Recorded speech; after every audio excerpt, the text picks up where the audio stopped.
The unmothered child is that internally there is a light that will never go out. In stories from Mexico, there are many sayings about the light that is internal or external that can never be put out. One of the sayings is about any kind of wood that is half burnt always has a spark or an ember in it that could be fanned by a very small wind into a gigantic flame. And this is the absolute and significant truth about the unmothered child. Even though people who have experienced the terrible pain and humiliation of not being cared for with a loving hand,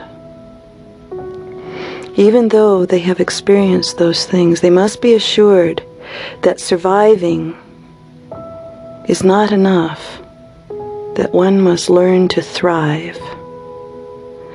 And that is what the little flame inside is all about.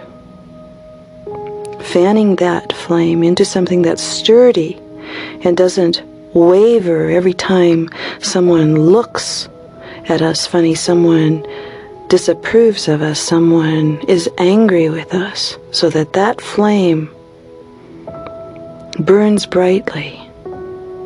That's what healing the unmothered child is all about. One of the signs of the unmothered child, one of the signs of abandonment prior to adolescence, is a syndrome that we call collapsing. Collapsing is where when someone is angry with you or someone acts in a way toward you that's quite negative, instead of remaining as an adult with adult responses, one goes into a psychic regression and gets hooked, so to speak, like a fish hook, on very old feelings of being worthless, of being unprotected, of not knowing what to do next, of wishing to be invisible, wishing to even die in order to avoid the terrible pain of rejection and separation that one feels. Collapsing is where, instead of staying adult and in the moment, in the present, one goes on an instantaneous journey into the horrors of the past and reacts from that particular place. That idea of collapsing is one of the ways that causes that internal flame to begin to waver and sputter. So the question is, well, you can go back and you can look at all your material from your childhood and you can drag out all the beatings, all the rejections, all the crummy words, all the name calling, all the things that happened to you. But that isn't going to turn the trick of keeping that flame burning bright. Because you see, the tender of that flame, the keeper of that flame, is the mother. And we're talking about an internal mother, not an external mother. If the external mother has failed you once, chances are that if she fails you once, she's not going to change so that she can fulfill you now. So what that means is that we have to grow an internal mother.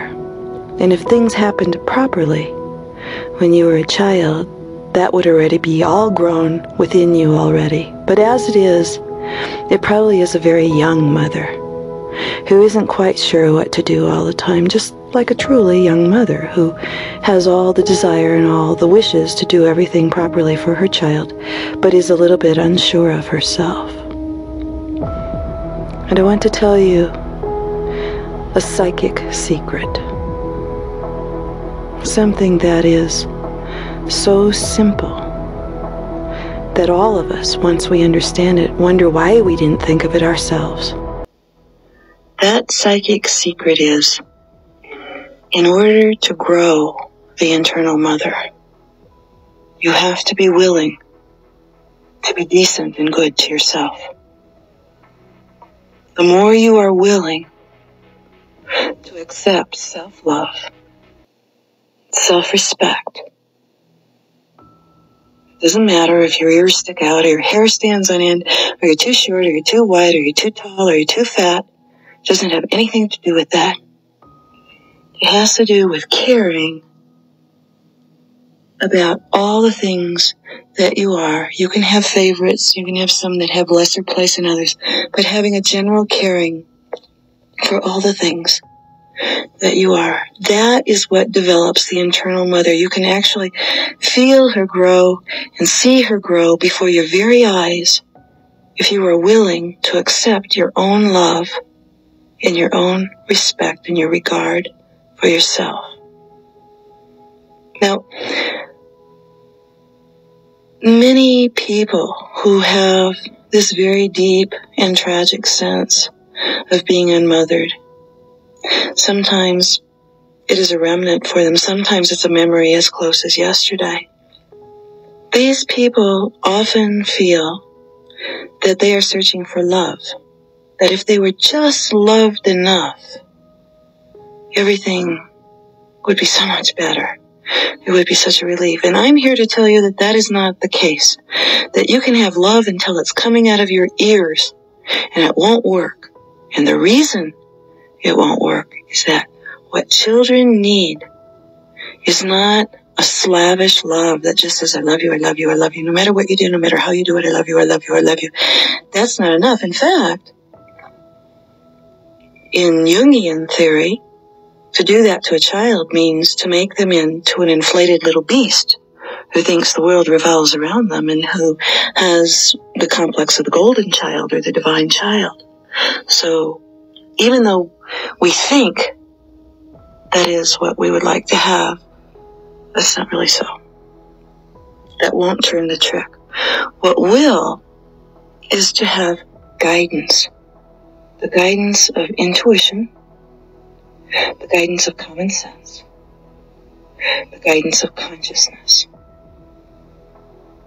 Consciously knowing what we're made of, what we're capable of, what our good points are, what our bad points are, and guiding ourselves through life with that knowledge.